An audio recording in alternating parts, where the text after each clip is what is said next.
Hello everyone, welcome two molecule classes. देखो, अभी 10th का बैच खत्म हुआ, अभी रिजल्ट आने वाला है।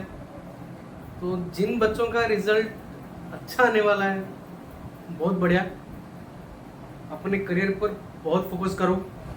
जिन बच्चों का खराब हो गया है वो टेंशन ना ले, वो खुद तुम्हारी वजह से खराब हुआ है, ठीक है।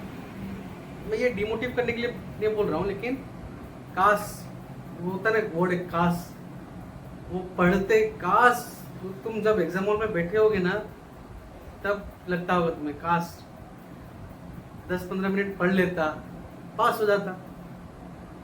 तो ठीक है, जो भी हुआ, ठीक।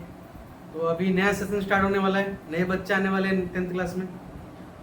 तो एक नई कहानी, एक नया दौर, नया बैच, नया पढ़ाई, नहीं वही पढ़ाई है, लेकिन जो बच्चे नए आए हैं उनके लिए नया है, ठीक है। तो चलो फिर स्टार्ट करते हैं अपना क्लास। पहला क्लास साइंस का पहला चैप्टर है केमिकल रिएक्शन एंड इक्वेशन। तो चलो वही स्टार्ट कर लेते हैं, केमिकल रिएक्शन और इक्वेशन।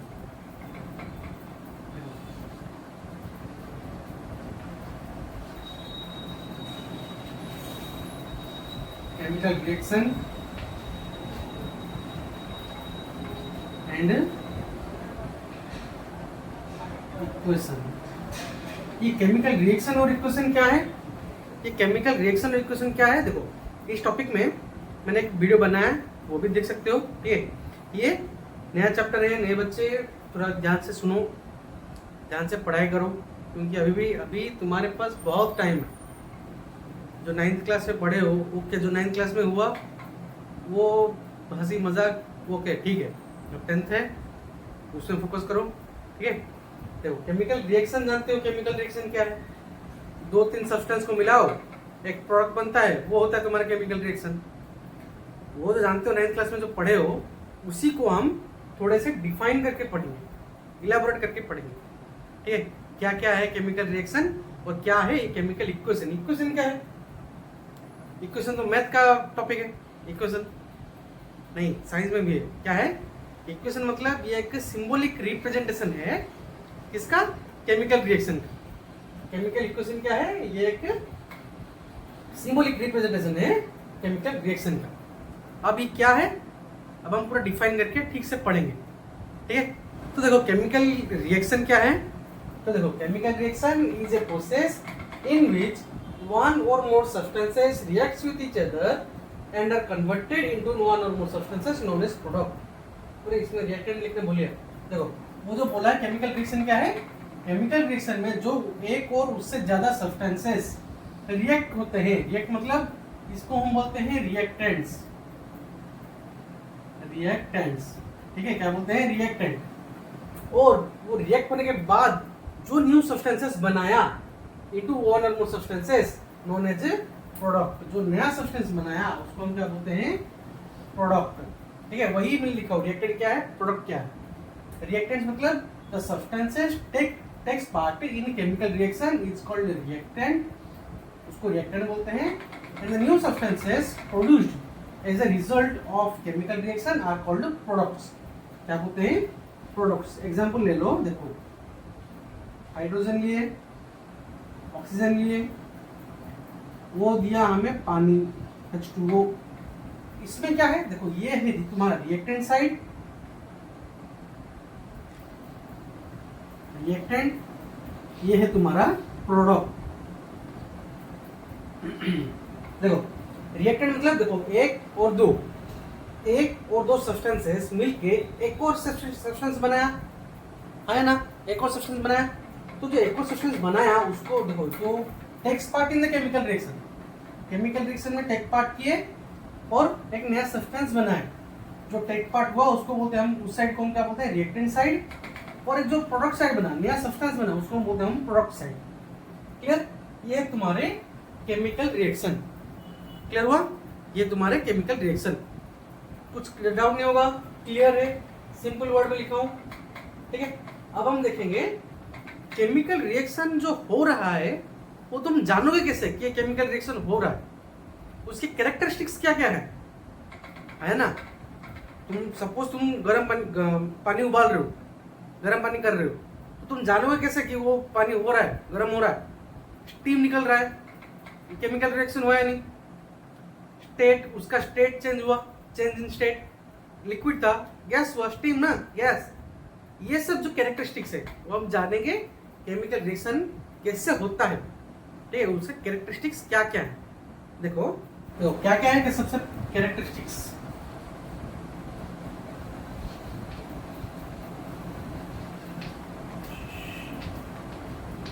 कैरेक्टरिस्टिक्स क्या क्या है, सबसे पहला है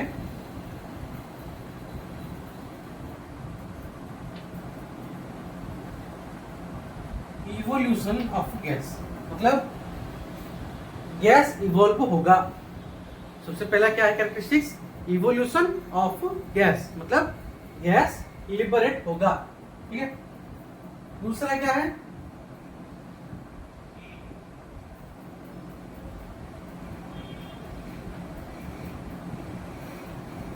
चेंज इन टेम्परेचर, मतलब टेम्परेचर में चेंजेस आएंगे, होगा तो वो कूल होगा या फिर हीट होगा, मतलब उसका टेम्परेचर राइज होगा। मेनली सब में टेम्परेचर राइज ही होते हैं, ठीक है। चेंज इन टेम्परेचर, फिर आया चेंज इन स्टेट, ठीक है। Change in state, change in state मतलब, चेंज इन स्टेट का मतलब है अपना कौन से स्टेट में है वो अपना स्टेट चेंज कर सकता है। लिक्विड में है गैस में कन्वर्ट हो सकता है, सॉलिड में है लिक्विड या फिर गैसेस, इसी में भी कन्वर्ट हो सकता है। स्टेट जानते हो ना, liquid state, solid state, gas state, वो उसमें चेंजेस हो सकते हैं। चेंज इन कलर, मतलब चेंज इन कलर, कलर भी चेंज कर सकता है, मतलब अपना कलर, अगर देखो एग्जांपल ले लो सल्फेट सोल्यूशन, ठीक है, वो ब्लू होता है लेकिन उसमें तुम आयरन डालो वो ब्राउन हो जाता है। फिर आया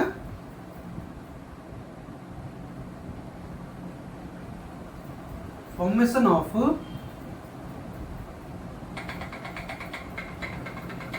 प्रिसिपिटेट, मतलब फॉर्मेशन ऑफ प्रिसिपिटेट फॉर्मेशन करेगा, प्रिसिपिटेट फॉर्मेशन करेगा। ये प्रिसिपिटेट क्या है, प्रिसिपिटेट का मतलब है रेसिड्यू। कोई भी केमिकल रिएक्शन करोगे ना तो उसमें शायद जो मेनली डबल डिस्प्लेसमेंट रिएक्शन है, हम टाइप्स में पढ़ेंगे, ठीक है। केमिकल रिएक्शन के टाइप्स में हम पढ़ेंगे डबल डिस्प्लेसमेंट रिएक्शन, उसमें मेनली सारे मैक्सिमम सारे डबल डिस्प्लेसमेंट रिएक्शन हमारा प्रेसिपिटेट रिएक्शन होता है। क्यों? क्योंकि उसमें वो रेसिड्यू छोड़ता है वो रिएक्शन में, ठीक है। ये है तुम्हारे कैरेक्टरिस्टिक्स, मतलब ये सब अगर हो रहा है एक रिएक्शन करते टाइम तो समझ जाओ वहां पे केमिकल रिएक्शन हो रहा है। अगर ये सब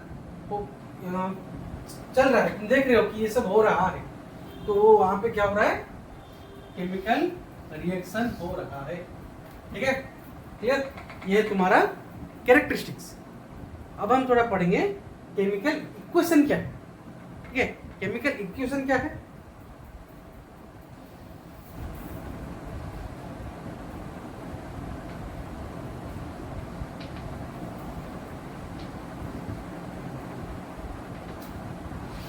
केमिकल इक्वेशन क्या है, it is the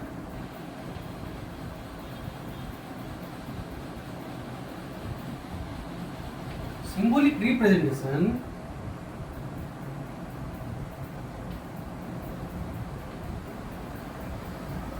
of chemical reaction, ठीक है।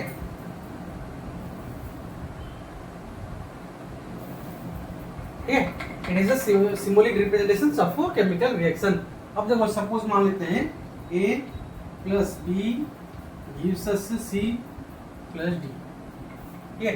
अब देखो इसमें से तुम जान सकते हो कि ये रिएक्टेंट साइड है, ये प्रोडक्ट साइड है ना। तो जो रिएक्टेंट साइड में है, देखो एग्जाम्पल के साथ बताएंगे, ठीक है। H2 plus O2 gives us H2O। इसमें दो लिखा हूं, इसमें एक लिखा हूं, उसका मतलब ये नहीं कि ये दो ही देगा, वो क्या देगा प्रोडक्ट साइड में वन सब्सटेंस और मोर देन वन सब्सटेंस भी दे सकता है प्रोडक्ट साइड में, ठीक है। अब एग्जाम्पल ले रहे ठीक है, H2 + O2 gives us H2O। देखो ये तुम्हारा सिंबॉलिक रिप्रेजेंट है, ये है तुम्हारा केमिकल इक्वेशन, ये सब ये रिएक्शन है। और ये जो हम सिंबॉलिक रिप्रेजेंट कर रहे हैं कि हाँ hydrogen plus oxygen gives us water, ठीक है, ये सब ये क्या है, ये है हाइड्रोजन, ये क्या है ऑक्सीजन। जब रिएक्ट करते हैं तो क्या देगा, पानी H2O वाटर देगा, ठीक है। तो ये जो सिंबॉलिक रिप्रेजेंटेशन हुआ केमिकल रिएक्शन का, उसी को हम बोलते हैं केमिकल इक्वेशन, ठीक।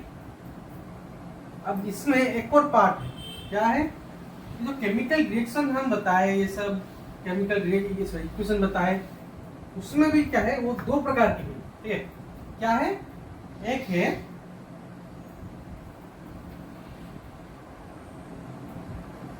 है बैलेंस इक्वेशन,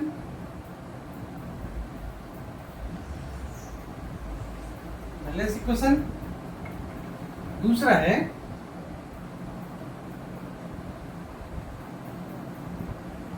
अनबैलेंस इक्वेशन, ठीक है। अब ये बैलेंस इक्वेशन क्या है भाई, और ये अनबैलेंस इक्वेशन क्या है। देखो बैलेंस इक्वेशन का मतलब क्या है, बैलेंस इक्वेशन में तुम्हारे reactant side as balance equation as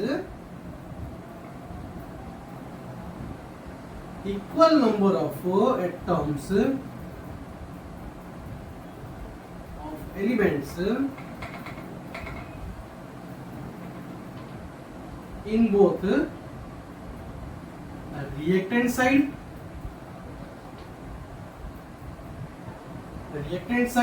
and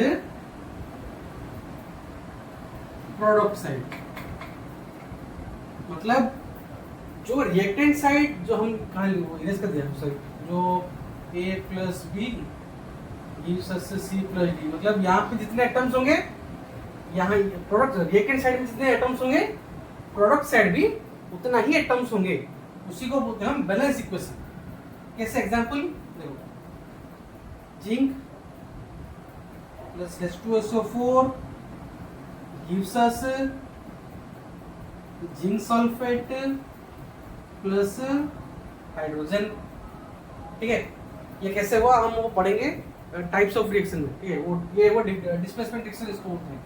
ये देखो इसमें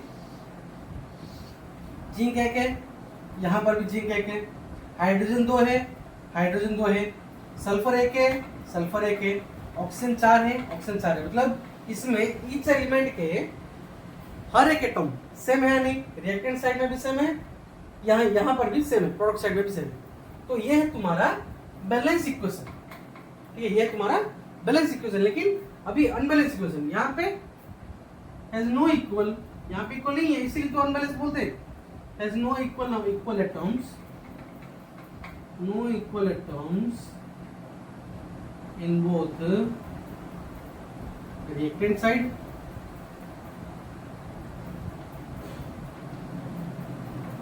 and product side।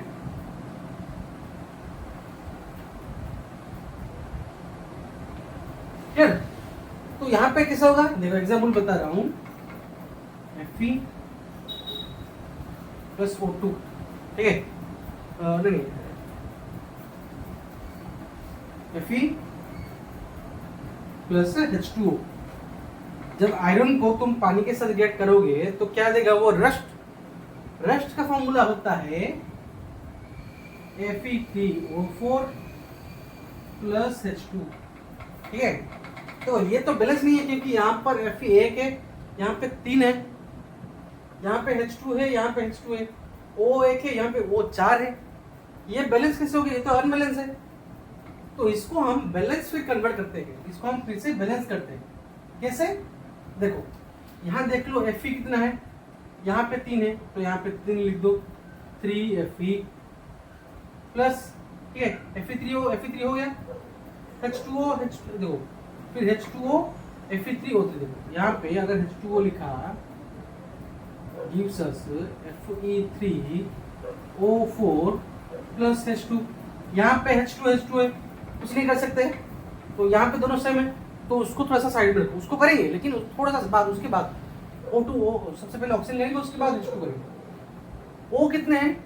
4 हैं, तो इधर O इसके साथ मिलके है तो इधर 4 लिख दो। ये O4 हुआ या नहीं? O4 हो गया। अब देखो मैंने जो बोला था हाइड्रोजन को बाहर रखो, उसको अब रूम के अंदर बुलाओ, आओ भाई आओ जल्दी आओ। देखो H2 जो है यहाँ पे H2 है, यहाँ पे H8 है, 4 2 जा 8, ये 2 है। अगर हम इसमें 4 लिख देंगे तो ये बैलेंस होगा या नहीं? हो गया बैलेंस, ये 4 है, ठीक है, ये 4 है, 4, ये बैलेंस हो गया, ठीक है। देखा कैसे हम अनबैलेंस इक्वेशन को भी हम बैलेंस में कन्वर्ट कर सकते हैं, ठीक है। ये नहीं हुआ था, ये वाला हुआ। ये है तुम्हारा अनबैलेंस रिएक्शन, ये है तुम्हारा अनबैलेंस रिएक्शन, ये है तुम्हारा बैलेंस रिएक्शन, ठीक है।